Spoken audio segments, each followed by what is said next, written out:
I want to go over what happened really briefly, but there's a political aspect to it, and it's really atrocious, and this is what I want to focus on.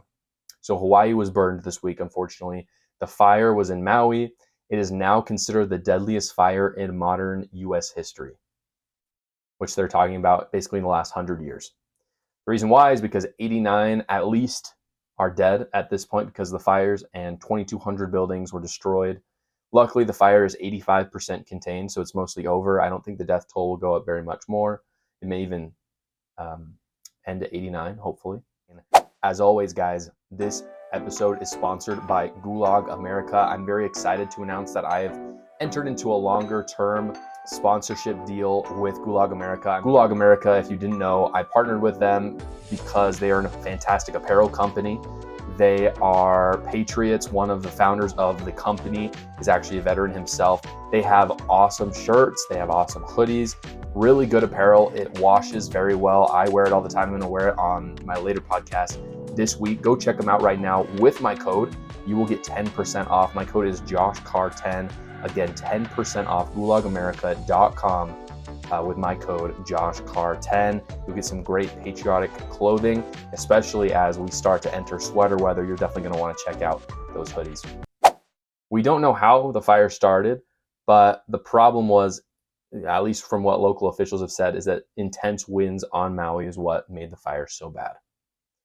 So the part of the story that's frustrating is obviously fires happen. We don't know what happened. Hopefully it wasn't man-made. Again, it's very unfortunate. It is kind of the cycle of fires in different places, especially when you get to California.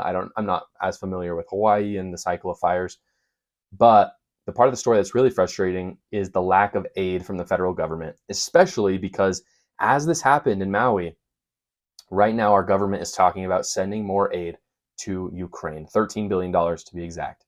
By the way, a reporter asked Biden what he planned on doing to help Hawaii, and he just said no comment. Which, it stuns me because the media and the left just talk so much about how Biden is their kind grandfather, like he's just a nice grandpa. But when there are 89 people who just got burned in Maui, he says no comment when a reporter asks him about it.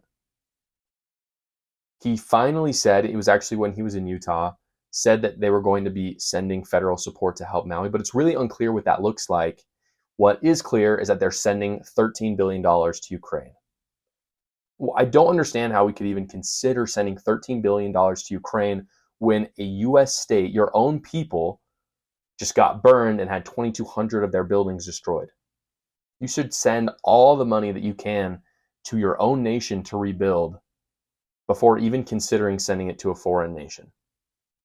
You'll remember Trump couldn't even get $8 billion to fund a border wall, which I would argue the atrocities that are happening at the border are just as bad as getting burned, considering the child sex trafficking and the people who are drowning crossing the Rio Grande, as well as the people who are dying in the heat trying to cross deserts.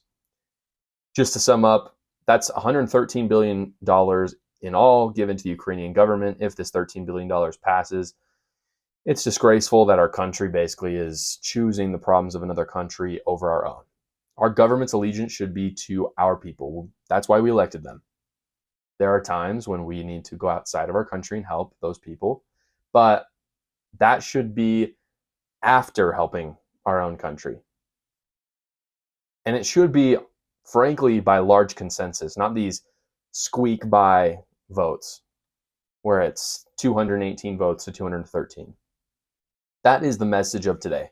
When the federal government, such as the president or the FBI, starts working for themselves and foreign powers over their own people, we're in deep trouble. And we need to elect someone to drain that swamp.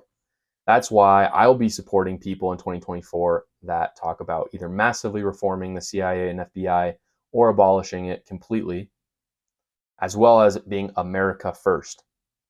How could we elect someone who's not America first? We're not electing the director of the UN. We're not electing our UN ambassador. We are electing the President of the United States, who is in charge of our country as well as how we interact with other countries. And if they're going to choose to interact with other countries in a way that is more advantageous for them than it is for us, clearly there's something going on, which we already, again, this is a topic for another day.